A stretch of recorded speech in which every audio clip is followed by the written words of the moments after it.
Hey, this is Will with LV Performance. Today we're going to give you a brief walkthrough on the Baja Bug project we took on for one of our customers. Before taking it on, we're going over on what's too big of a project, or when should you decide to kind of just scrap the whole idea. Maybe it was a bad choice to get this vehicle, to take this on. You know, is it even doable? Is it plausible? Is it worth it? Overall, I think this one, I think it will be. To a lot of people though, I'm not really sure if it is. You look at the whole setup and it seems really cool. It has a really good layout, a lot of really good platform to work with. It has a whole lot of custom suspension and steering setups on it and everything. All custom framework and everything, all tube chassis setup. But all of it wasn't done right. It has the makings of a swap for a 2.5 liter Subaru boxer engine. That's also not complete. It's not mounted in there. It does have an adapter plate mounting it to the transmission, so that's good, but there's nothing else there. They started getting all the wiring for it, which we deducted with the information off the ECU. Was for a 98 Subaru Legacy. But I have portions of harness here for other Subarus as well, making it kind of confusing, as well as everything for the engine side of the harness and some other pieces. They cut off the plugs for everything, so it's kind of difficult for that. And well, let me just show you what some of the stuff we're dealing with here. All right, so like I said, this is just kind of an overview on the bug project. Not going real in depth on it, just kind of showing you what it looks like as we start on it. See, we have some more of the wiring here. Most of this we won't actually need. This was more interior wiring that they had removed from the donor Subaru Legacy. We will have to go through it though. There might be some portions of it that we do need, but for the most part, don't need much on that. This is a majority of some of the wiring harness coming through the firewall, going to the ECU, some of the other components that we will have to split this harness down, get rid of some of the things we don't need, like keyless entry control unit. I think one of these is a trans control. Had an aftermarket alarm at some point. I mean, there's a lot of stuff in here that won't be needed for this car. You know, it's not going to have ABS and all that, so we're just going to cut it down to the bare bones minimum. And that's one of the HVAC controls.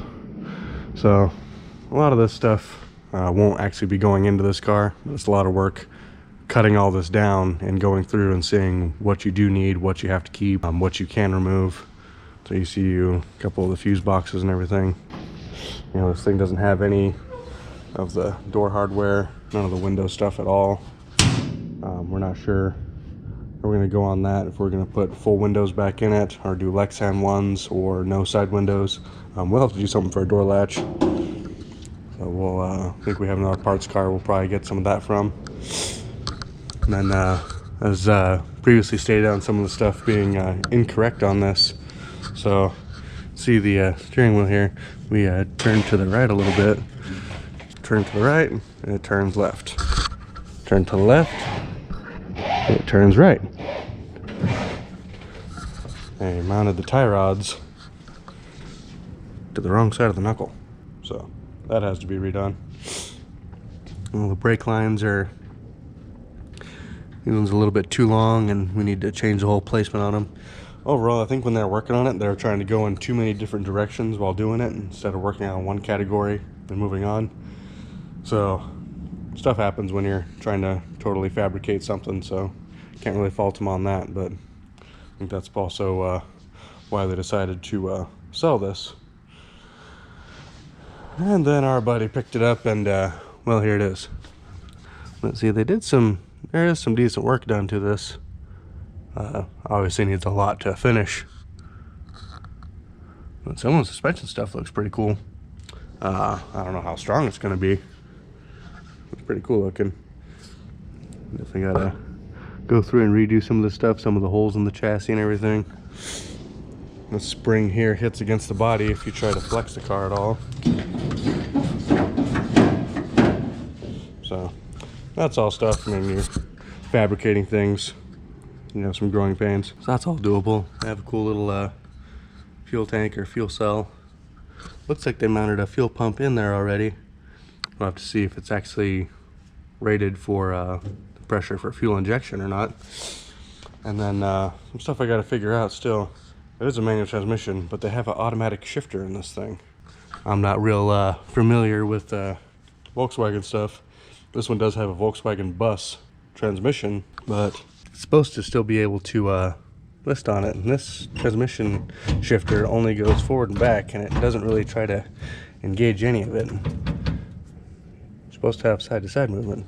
So I don't know what they were trying to accomplish with that. I got to figure all that out. There's a radiator for it. Yes, this will be a Bug with a radiator, because it has a fuel-injected EJ25 Subaru engine. Well, it will be fuel-injected once it's all back together. The previous owner of it, before it got to our customer, had the intake manifold all taken off this thing, and it sat there for years like that.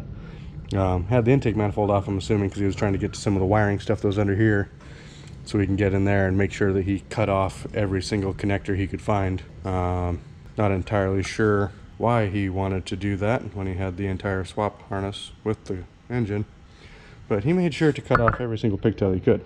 So we have another extra portion of some of the engine wiring that has injector connectors and everything on it, so we're gonna try to rebuild this one and save it. There's all this other stuff he cut off of everything for the coil, cut off all the grounds.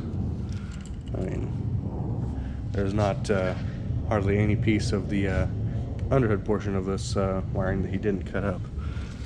You got all these to do, so I'm trying to track all this down and get it all repaired properly so it doesn't have any issues later. And there is also, the exhaust is still not finished on this, obviously, but there is no nothing holding the engine there besides being bolted to the transmission. There's our mount. I just had the makings. I think they're going to bring it down from here and go under. I'm not exactly sure, but we will have to build something to actually support the engine.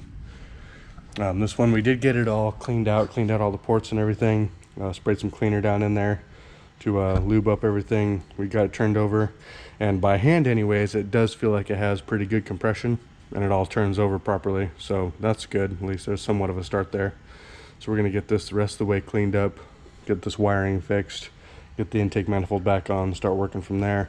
Anyways, like I said, we have a long way to go on all of this, but where we are starting is with the wiring and the engine.